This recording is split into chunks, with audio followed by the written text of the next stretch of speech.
Indonesia dipastikan menjadi tuan rumah perhelatan akbar Piala Dunia U20. Ajang yang digelar 2 tahun sekali ini akan diikuti oleh 24 negara dan dilaksanakan pertengahan tahun depan. Presiden Joko Widodo dan Presiden FIFA, Gianni Infantino memastikan penyelenggaraan Piala Dunia U20 akan berjalan baik dan sesuai standar FIFA. Rencananya ada 6 stadion yang berada di 6 kota yang digunakan selama penyelenggaraan Piala Dunia U20. Kami bersepakat untuk melakukan transformasi sepak bola Indonesia secara menyeluruh, memastikan semua aspek pertandingan berjalan sesuai dengan standar keamanan yang ditetapkan oleh FIFA. Baik pemain maupun penonton harus terjamin keamanan dan keselamatannya. Tim nasional Piala Dunia U20 dari 24 negara akan berada di Indonesia sekitar 1 bulan. Bukan hanya itu, para penggemar sepak bola dipastikan akan ikut hadir ke tanah air dan mendukung timnya. Hal ini bisa menjadi kesempatan bagi Indonesia untuk mengenalkan seluruh potensi pariwisata yang dimiliki.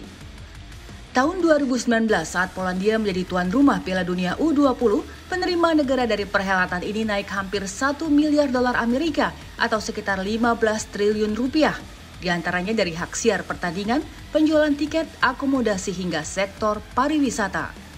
Tahun depan di tengah ancaman resesi global, mampukah Piala Dunia U20 memberikan keuntungan bagi ekonomi Indonesia? Pertemuan Presiden Joko Widodo dengan Presiden FIFA yang berlangsung kemarin di Istana Negara ini sepertinya menjadi momen menarik mengingat Indonesia dipilih untuk menjadi penyelenggara Piala Dunia U20 dan tentu kita ingin tahu lebih jauh lagi seberapa besar sebenarnya potensi ekonomi yang bisa digali dari penyelenggaraan Piala Dunia tersebut. Oleh karenanya pada malam hari ini Indonesia Business Forum mengangkat tema mengenai tuan rumah Piala Dunia U20. Apa untungnya? Saya sudah bersama dengan 3 orang narasumber yang ada di studio. Saya perkenalkan satu persatu. Yang pertama ada Menteri Pemuda dan Olahraga, Bapak Zainuddin Amali. Pak Menteri, selamat malam. Boleh mungkin digunakan untuk bisa menyapa pemirsa di rumah, Pak Menteri. Ya, selamat malam untuk pemirsa TV One. Salam olahraga tentunya. Salam olahraga. Ini senang sekali karena Pak Menteri terima kasih berkenan menyempatkan waktunya untuk sharing dengan kita semua. Berikutnya di sebelah beliau ada Mas Tommy Welly, pengamat sepak bola. Mas Toel, sehat? Selamat malam, sehat. Salam olahraga juga. Salam olahraga. Hari ini kita bicara mengenai ekonomi olahraga gitu ya kira-kira. Dari sebelah saya ada Bang Revindo, peneliti LPM FEB UI. Bang Revindo sehat? Alhamdulillah sehat, salam olahraga, salam pemulihan ekonomi. Ya, itu yang paling penting, pemulihan ekonomi. Kita ke Pak Menteri dulu ya. Pak Menteri, ini hawa baik di tengah kemarin kita deg-degan was-was. Jangan-jangan nanti nggak jadi diselenggarakan di Indonesia, tetapi akhirnya jadi begitu kan ya. Ini suatu hal yang mencerahkan di tengah banyak orang mengatakan 2023 dimungkinkan gelap. Tapi penyelenggaraan U20 di Indonesia dimungkinkan mencerahkan. Nah, persiapannya sampai sejauh ini termasuk juga apa yang sudah dilakukan oleh Kemenpora berkolaborasi dengan PSSI seperti apa? Ya, kepastian cerah itu setelah Presiden Jokowi kemarin bertemu langsung dengan Presiden FIFA Gianni. Disitulah kecerahan itu kita bisa pastikan. Karena sebelumnya kita was-was ya. Itu Pak Menteri sudah tenang ya? Ya, untuk kepastiannya. Tetapi untuk pekerjaannya kan belum. Karena di dalam Kepres itu ada pembagian tugas. Infrastruktur tanggung jawabnya Menteri PU. Prestasi tim nasional itu Ketua Umum PSSI. Dan penyelenggaraannya itu Menpora. Nah sebenarnya kalau ditanya tentang kesiapan, kita itu siap sudah sejak tahun 2021. Tetapi karena pandemi kemudian ditunda ke 2023. Maka kesiapan yang harus kita lakukan lagi adalah setelah inspeksi FIFA. Mereka datang beberapa waktu yang lalu dan memberikan catatan untuk 6 venue utama dan lapangan-lapangan pendukungnya, lapangan latihan maksud saya.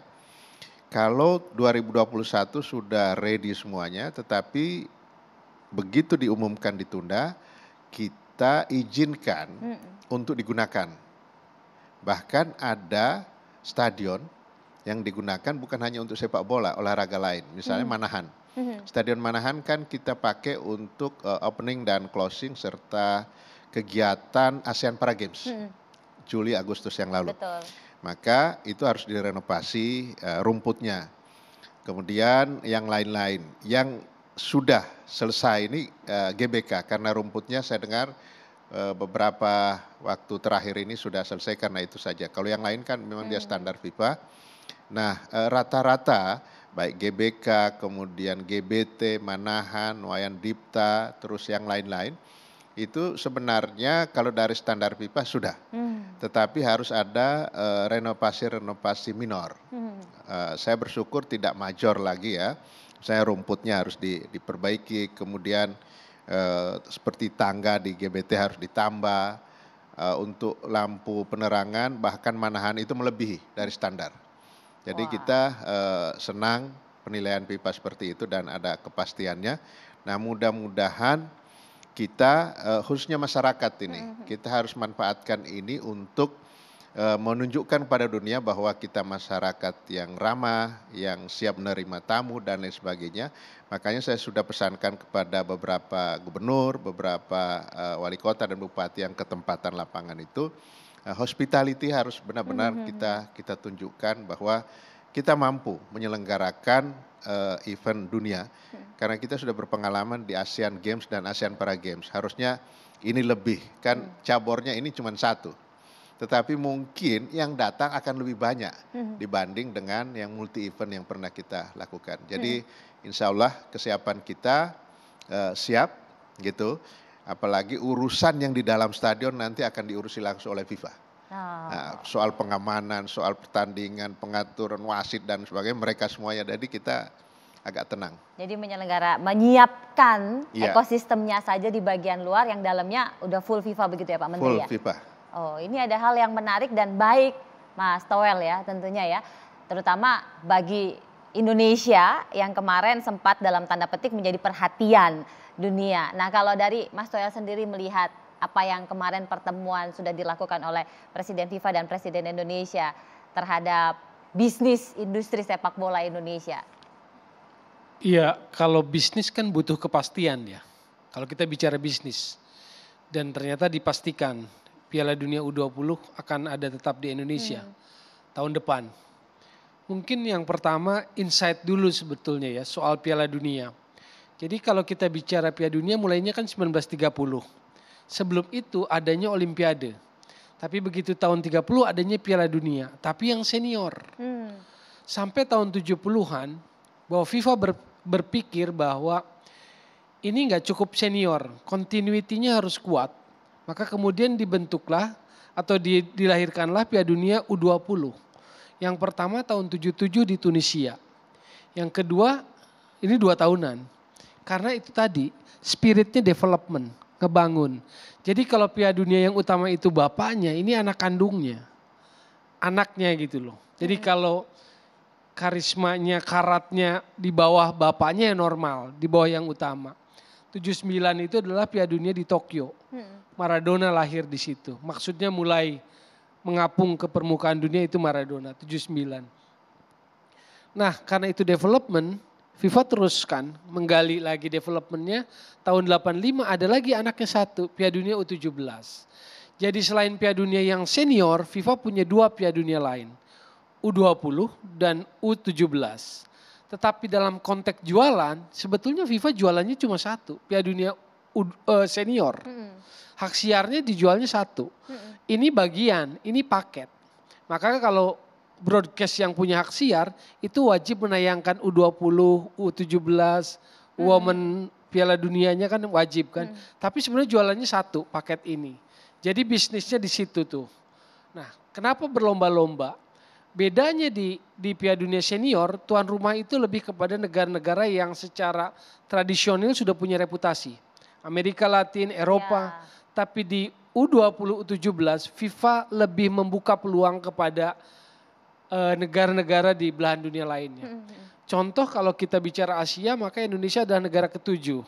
Karena yang pertama itu Jepang, lalu Qatar, Uni Emirat Arab, Malaysia tahun 97, lalu kemarin Korea Selatan dan sekarang Indonesia 2021 harusnya ya.